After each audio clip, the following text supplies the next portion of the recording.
Hey guys, welcome back and happy Sunday, but more importantly, happy 2022. I'm so excited for this year. I think that this is going to be an amazing, fruitful year for all of us. It has to go up from here. I have this crickety ass little stool. I'm getting a new chair this year. We are upgrading and we are making moves, okay? But that's not what we're back to talk about right now. We're back to talk about the fact that there is another lawsuit in the Housewives world, and this time it's for $250,000 with one of the housewives being accused of medical battery. I didn't even know medical battery was a thing, but I'm about to educate the hell out of myself, and hopefully you guys join me. I have all the details and more, but before we jump in, if you guys haven't already, go ahead, smash that like button. If you're not subscribed, get subscribed, and don't forget to hit that notification bell because, well, you don't want to miss anything we have coming up. With that, let's jump right in. It's time for all your binge-worthy pop culture news. Welcome to Up and Adam. All right, guys, so it's no secret. We've been watching The Real Housewives of Orange County, and we're living for it this season. You know, when they said that they were doing a recast, a revamp, the whole thing, all of the shenanigans that went into it, I was super skeptical. I was like, I don't know if this is going to be good.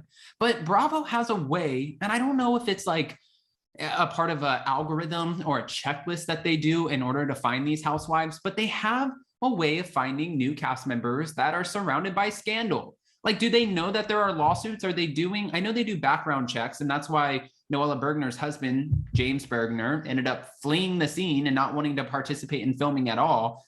But are you guys just finding these like women who are either being involved in fraud, indicted, arrested, shenanigans, shadiness going on with their husbands, or even lawsuits? Like, what is actually going on? But Real Housewives of Orange County newbie Dr. Jen Armstrong has been hit with a nasty lawsuit by a former patient. Now, according to court documents obtained by Radar Online, an individual named Terry Litzkow is suing Dr. Jennifer Armstrong, her business Advanced Skincare Med Center, and a man named Donald Wu Lee. Now, when they're saying medical battery, I was wondering, okay, what does this mean? But what's being said is the plaintiff is accusing the defendants of breach of fiduciary duty and medical battery. Litzkow says that she went to Dr. Jen Armstrong's Newport Beach office in 2017 for dermatological, what a word, dermatological skin issues. She received a bunch of treatments from 2017 until January of 2021. In early of 2020, Litzkow claimed that Dr. Jen Armstrong told her that she was dissatisfied with a leading brand of cosmetic dermatology products and had found a company that proved substitute products, well, that they were of superior quality.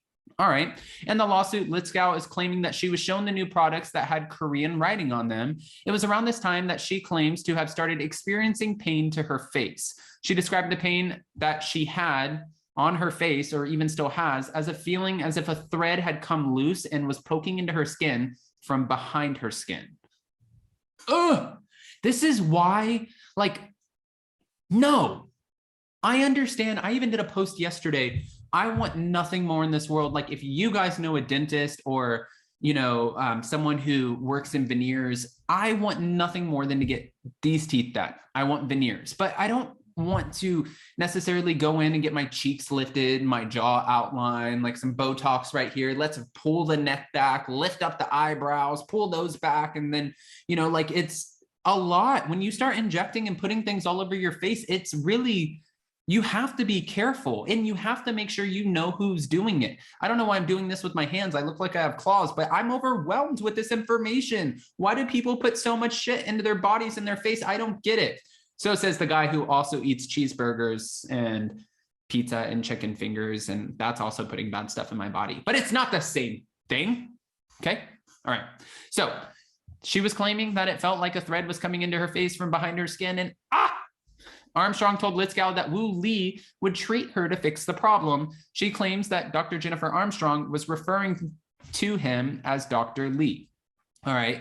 Litzkow now is claiming that she later found out Wu Lee had been disciplined for insurance fraud, and even though he wore scrubs, he was not practicing medicine in a partnership with Dr. Jen Armstrong. She says Wu Lee voluntarily surrendered his license in 2019 and was prohibited from practicing medicine. Dr. Jen Armstrong, girl, I was trying to defend you for a minute, but you're going to refer this person to another person who's wearing scrubs and not even practicing medicine in a partnership with you? Does that not sound iffy? Or maybe I don't know because I'm not in medicine, but she said that, obviously he was prohibited from practicing medicine. That seems like a pretty big deal. Let's Gal claims that Wu Li still held and manipulated her face, injected her with a local anesthesia, and addressed the problem in her face. She's furious that Dr. Jen Armstrong had an unlicensed doctor work on her face. The suit is demanding in excess of $250,000 for the mental suffering, anxiety, and emotional distress. Dr. Jen Armstrong has yet to respond to the lawsuit. The reality star is currently facing a separate lawsuit brought by her former patient who claims that she was left disfigured after Dr. Jen Armstrong worked on her face. All right. I don't know if you guys remember the first episode of this season, but Gina K and Emily Simpson end up going over to Dr. Jen Armstrong's office, and she's like, hey, I'm wearing heels. I got the Botox, get a little injection. Maybe you need some in your earlobes, your chin, your lips, somewhere. And they let her do it. I'm not saying that she's not qualified to do it. Obviously, she's qualified enough, and lawsuits will come. I was even watching an old school like Bethany Frankel spinoff yesterday called Bethany Ever After, and she pointed out, when you become a housewife, when you start getting more and more notoriety, making more money, people start suing you all the time. I didn't know that was true. I hear about lawsuits all the time, but I feel like for the most part, 9 times out of 10, they should be justified. But then again, I guess if people are sitting back and they think that there's a big pot of gold at the end of the rainbow, they might go for it. I don't know. I've never understood that. If there's anything that I would never want to be involved in, it's legitimately a lawsuit. Like, no one wants to go to court and battle it out. It's just a headache. But for her, this has to be disparaging to her business. So not only is Dr. Terry Dubrow having to defend himself against the lawsuit from Nicole James for a alleged botched boob job, which was dropped, just to be fair. Now Dr. Jen Armstrong is going through the same thing, but her lawsuits are current. So I am curious, what are your thoughts about this? How do you guys feel about it? And does it make you want to go running to Dr. Jen Armstrong's to go get some injections in your face? Or does it make you question? That's my biggest question out of this. Do you think this could be bad for business? Will this affect her business? Because sometimes these women join the show, they join these franchises, and they're like, this is going to be so good for me, and I can't wait. This is going to put me on the map. And then it ruins their lives. It ruins their businesses, and it completely takes away all credibility from them. So that's my question for you guys. Do you think this could be one of those cases? Guys, go ahead, comment below. And before you go, don't forget to smash that like button. If you're not subscribed, get subscribed. And don't forget to hit that notification bell because, well, you don't want to miss anything we have coming up. With that, we'll see you next time. Bye, guys.